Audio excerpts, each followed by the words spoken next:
नमस्कार, जोहार ही चलते हैं झारखंड की ताजा खबरों की ओर। लेकिन उससे पहले अगर आपने अभी तक इस चैनल को सब्सक्राइब नहीं किया तो कर लें, जिससे कि आपको झारखंड की ताजा खबर रोजाना मिलती रहे। पहली बड़ी खबर, झारखंड के जिलों और प्रखंडों में बनने वाले 405 उत्कृष्ट विद्यालय के लिए संविदा पर नियुक्त होंगे 2000 शिक्षक। झारखंड में शिक्षा की स्थिति को बेहतर करने के लिए हेमंत सोरेन सरकार जिले में उत्कृष्ट विद्यालय, स्कूल ऑफ एक्सीलेंस और प्रखंडों में आदर्श विद्यालय बनाएगी। इन विद्यालयों के लिए स्नातकोत्तर प्रशिक्षित पीजीटी और स्नातक प्रशिक्षित टीजीटी शिक्षकों की संविदा पर नियुक्ति की जाएगी। इसे लेकर झारखंड शिक्षा परियोजना परिषद ने तैयारियां शुरू कर दी है। पीजीटी टीजीटी स्तर के करीब 2000 शिक्षकों की नियुक्ति की जाएगी। आपको बता दें कि मॉडल स्कूलों का निर्माण मुख्यमंत्री हेमंत सोरेन की महत्वाकांक्षी योजनाओं में से एक है और पहले चरण में इस योजना के माध्यम से झारखंड के 80 सरकारी स्कूलों का चयन किया गया है।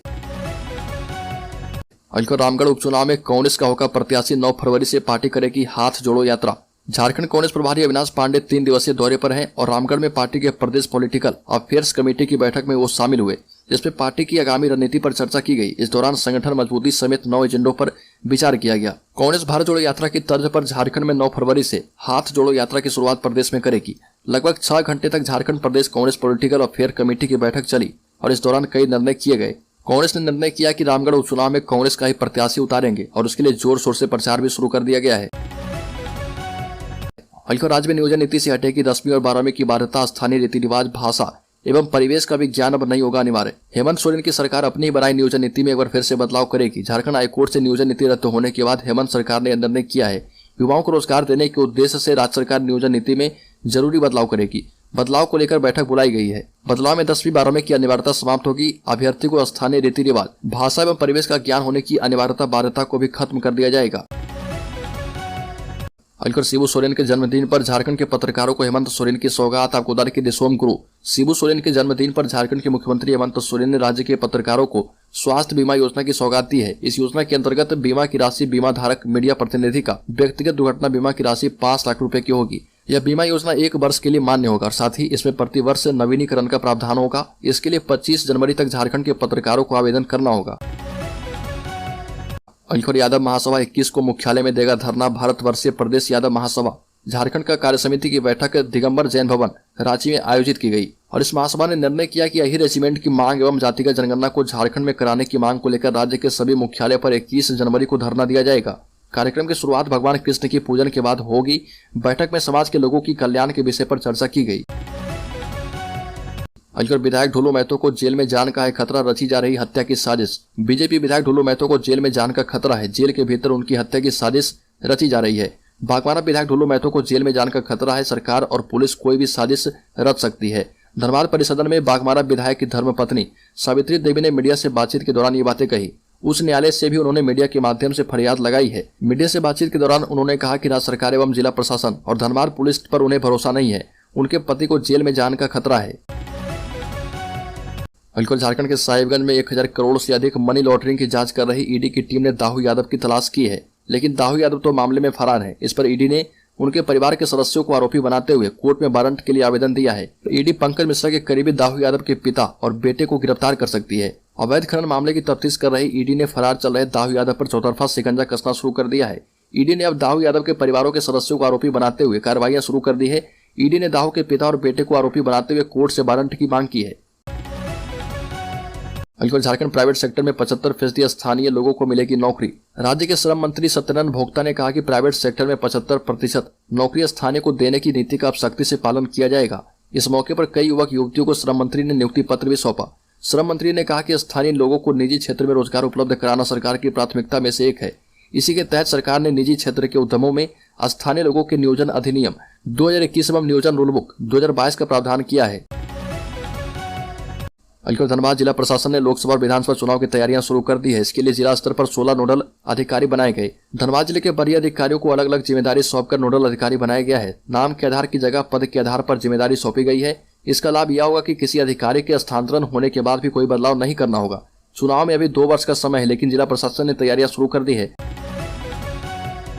झारखंड में कल पुलिस नक्सलियों की मुठभेड़ में 6 जवान घायल। डीजीपी कर रहे मॉनिटरिंग। 1 करोड़ के इनामी माओवादी पोलित ब्यूरो सदस्य मिसिर बेसरा अनलदा एवं असीम मंडल दस्ते के साथ दोपहर 1 बजे के करीब पुलिस एवं सुरक्षा बलों की मुठभेड़ हुई और मुठभेड़ पश्चिमी सिंहभूम के टोटो थाना अंतर्गत तुम्बा हाका गांव के पास जंगल में हुई। इस दौरान हुए आईडी विस्फोट में सीआरपीएफ कोबरा बटालियन के 6 जवान घायल हो गए।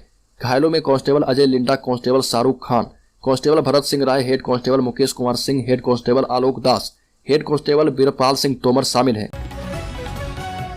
अलकट नक्शा पास मामले में झारखंड हाईकोर्ट ने बनाई 2 सदस्यीय समिति। झारखंड हाईकोर्ट ने रांची नगर निगम एवं रांची क्षेत्रीय विकास प्राधिकार RRDA में नक्शा पास कराने के लिए अवैध वसूली को लेकर स्वतः संज्ञान से दर्ज मामले की सुनवाई की।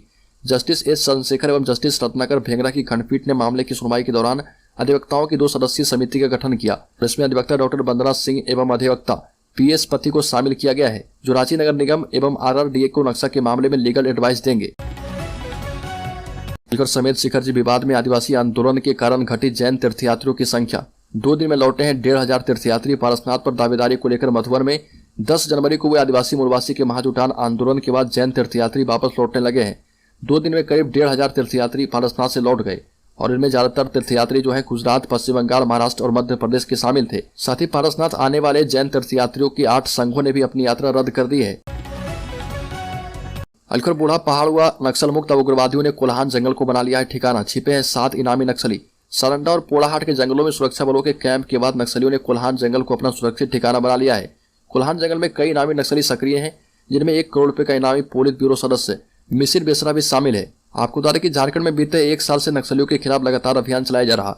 नक्सलियों के खिलाफ सीधी कार्रवाई के रूप में operation double bull, operation thunder storm और ऑपरेशन ऑक्टोपस चलाया जा रहा।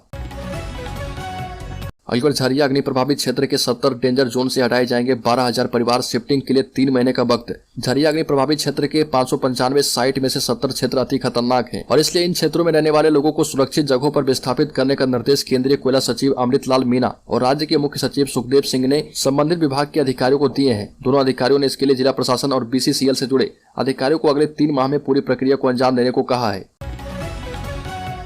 झारखंड में फिर से बेअसर हुआ धर्मांतरण कानून। लालच के बदले लोगों ने बदले धर्म। कोडरमा के उग्रवाद प्रभावित एक टोले से लगभग 100 लोगों ने अपना धर्म बदल लिया। गरहरी टोला के ये 25 परिवारों ने जैसे ही धर्म बदला, झारखंड की पुरानी रवायत फिर से सुर्खियों में आ गई। धर्मांतरण को लेकर बदनाम झारखंड में 100 लोगों के धर्म बदलने से फिर से सवाल उठने लगे हैं। दरअसल आदिवासी जनजाति बहुल इन इलाकों में मिशनरी संस्थान पूरी तरह से हावी है। कई सालों से धर्मांतरण का खेल ऐसे कई इलाकों में जारी है, वो भी पूरी सुनियोजित तरीके से। धर्मांतरण के इस खेल में खासकर गरीबों को बहलाया फुसलाया जाता है। मुखिया कहते हैं कि धर्मांतरण करने वाले लोगों को धर्म परिवर्तन से रोकने की बहुत कोशिश की गई, लेकिन तमाम कोशिशें नाकाम हुई है। झारखंड पहुंचे केंद्रीय कोयला सचिव ने अधिकारियों को दिया निर्देश, कहा कि कैसे बढ़ेगा कोल का उत्पादन। केंद्रीय कोयला सचिव अमृतलाल मीना ने कहा कि देश में कोयला उत्पादन बढ़ाना है। आपूर्ति की तुलना में पावर प्लांट में कोयले की खपत बढ़ी है और इस कारण कोयले का आयात करना पड़ रहा। देश में कोयला उत्पादन तभी बढ़ेगा जब नए कोल ब्लॉक चालू होंगे और इसलिए राज्य में कोल ब्लॉक को शुरू करने में जो भी बाधा आ रही है उसे दूर किया जाए। बैठक में मुख्य सचिव सुखदेव सिंह ने हर जिले में इसके लिए नोडल अधिकारी नियुक्त करने की बात कही है। अलीगढ़ जैक बोर्ड ने मैट्रिक इंटर परीक्षा से पूर्व विषय में दिया बदलाव का अवसर। इस तारीख तक करें आवेदन। जैक की मैट्रिक इंटर परीक्षा 2023 के परीक्षार्थियों को अपने विषय में बदलाव का अवसर दिया गया है। जैक के द्वारा पत्र में कहा गया कि मैट्रिक परीक्षार्थी 12 जनवरी से 23 जनवरी तक एवं इंटर के परीक्षार्थी 13 जनवरी से 24 जनवरी तक आवेदन दे सकते हैं। आवेदन ऑनलाइन वेबसाइट jack.jharkhand.government.in के माध्यम से जमा लिया जाएगा। परीक्षार्थी अपने जमा परीक्षा फॉर्म को ऑनलाइन देख सकते हैं। विषय के साथ साथ विद्यार्थी अपने द्वारा दी गई अन्य जानकारी में भी बदलाव कर सकते हैं। अलीगढ़ जैनियों से पारसनाथ पहाड़ी को मुक्त करने के लिए आदिवासी संगठन 5 राज्यों में आंदोलन करेगा। जनजातीय संगठन आदिवासी सिंगल अभियान ने घोषणा की है कि मरांग बुरू पारसनाथ पहाड़ को जैनियों से मुक्त करने के लिए 17 जनवरी को 5 राज्यों में विरोध करेगा।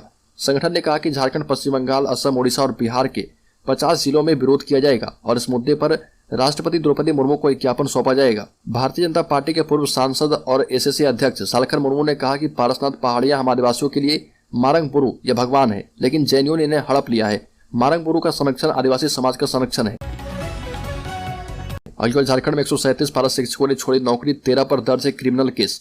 राज्य में प्रमाण पत्र सत्यापन के क्रम में 137 पारा शिक्षकों ने नौकरी ही छोड़ दी और 87 के बारे में कोई जानकारी नहीं मिल रही है।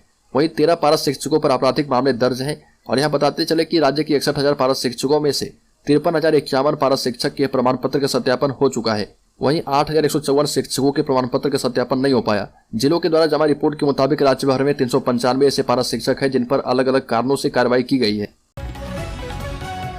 अलीगढ़ झारखंड के सरायकेला में मजदूरों से भरी पिकअप पलटने से 7 लोगों की मौत हो गई। 8 की हालत गंभीर बनी है। हादसा गुरुवार सुबह 7 बजे के करीब हुआ। राजनगर थाना क्षेत्र के खिरवनी गांव के पास पिकअप अचानक अनियंत्रित होकर पलट गया। बताया जा रहा कि पिकअप की रफ्तार ज्यादा थी, इसकी वजह से मौतें हुई है। पिकअप वैन में करीब 20 मजदूर सवार थे, जिसमें से 7 लोगों की मौत हो गई। चाईबासा से जमशेदपुर की ओर जा रहे थे। हल्को झारखंड सरकार ने नियोजन नीति को लेकर एक बड़ा फैसला किया है। मुख्य सचिव सुखदेव सिंह की अध्यक्षता में विभिन्न विभागों के सचिव की एक अहम बैठक हुई। यह बैठक नियोजन नीति को लेकर थी। सूत्रों के मुताबिक राज्य सरकार ने अब तक झारखंड कर्मचारी चयन आयोग के माध्यम से होने वाली नियुक्तियों के लिए झारखंड सहित 10वीं और 12वीं की पढ़ाई की शर्त रखी थी, जिसे बैठक में हटाने का निर्णय किया गया है। इसके साथ ही एक अन्य बदलाव क्षेत्रीय भाषा को लेकर की गई है। पूर्व की नियोजन नीति के मुताबिक उम्मीदवार का क्षेत्रीय भाषा की जानकारी होना अनिवार्य था और अब इस अनिवार्यता को हटा दिया गया है और ये 2 अहम बदलाव किए गए हैं, लेकिन परीक्षा के पैटर्न में किसी तरह का कोई बदलाव नहीं किया गया। अलीगढ़ झारखंड के सिमडेगा में 12,262 केसीसी धारक किसानों के कृषि लोन होंगे माफ। झारखंड सरकार की घोषणा के मुताबिक झारखंड कृषि लोन माफी योजना के तहत किसानों के 50,000 रुपए तक के कृषि लोन माफ करने की प्रक्रिया जिले में शुरू कर दी गई है। इस मामले को लेकर डीसी की अध्यक्षता में प्रशासनिक बैठक हो चुकी है। बैठक में संबंधित किसानों को योजना का समुचित लाभ देने का निर्देश दिया गया है। इस योजना के तहत सिमडेगा जिले के 12,262 किसानों का लोन माफ होगा और इसके लिए किसानों को केसीसी खाता, आधार कार्ड, राशन कार्ड एवं मोबाइल नंबर देकर ई-केवाईसी करवाना होगा। अलीगढ़ झारखंड के सबसे बड़े मेडिकल संस्थान रिम्स में 60 करोड़ रुपए के मॉड्यूलर ओटी ऑपरेशन थिएटर की खरीद में बड़ी गड़बड़ी सामने आई है। रिम्स निदेशक डॉक्टर कमेश्वर प्रसाद ने आशंका जताई है कि मॉड्यूलर ओटी की खरीद बाजार दर से अधिक कीमत पर की गई और इसमें करीब 20 करोड़ की गड़बड़ी हुई है। प्रारंभिक जांच में रिम्स के विजिलेंस अधिकारी ने भी गड़बड़ी की आशंका जताते हुए मॉड्यूलर ओटी की खरीद की स्पेशल ऑडिट कराने की सिफारिश की है। अलीगढ़ कोर्ट फीस की बढ़ोतरी के विरोध में राज्य भर के अधिवक्ताओं की हड़ताल जारी है। सिविल कोर्ट में सुनवाई पूरी तरह से ठप है। वहीं हाईकोर्ट में मामलों की सुनवाई हुई। सुनवाई के दौरान जस्टिस आनंद सेन के कोर्ट ने केस को डिसमिस करना शुरू कर दिया, तो जानकारी मिलते ही हड़ताली वकील कोर्ट की कार्रवाई में हिस्सा लेने पहुंच गए। देर शाम जस्टिस आनंद सेन ने वकीलों के आग्रह पर कई डिसमिस किए गए केसों को पुनर्जीवित किया। 4 दिनों की हड़ताल से करीब 25,000 केस की सुनवाई प्रभावित हुई है। वकीलों का कहना है कि सीएम काउंसिल से बात कर लें तो वकील काम पर लौट जाएंगे। रांची रिम्स में बढ़ रही कैंसर के मरीजों की संख्या 5 सालों में आज के कैंसर के मरीजों की संख्या बढ़ी है। रिम्स के कैंसर रोग विशेषज्ञ डॉक्टर रोहित झा ने कहा कि समय रहते इसका इलाज जरूरी है। अगर किसी व्यक्ति में ऐसे लक्षण है तो इसका तुरंत इलाज करवाना चाहिए। बीमारी टालने से बड़ा खतरा आपके सामने आ सकता है। डॉक्टर बढ़ती बीमारी की वजह आजकल की लाइफ स्टाइल को बताते हैं।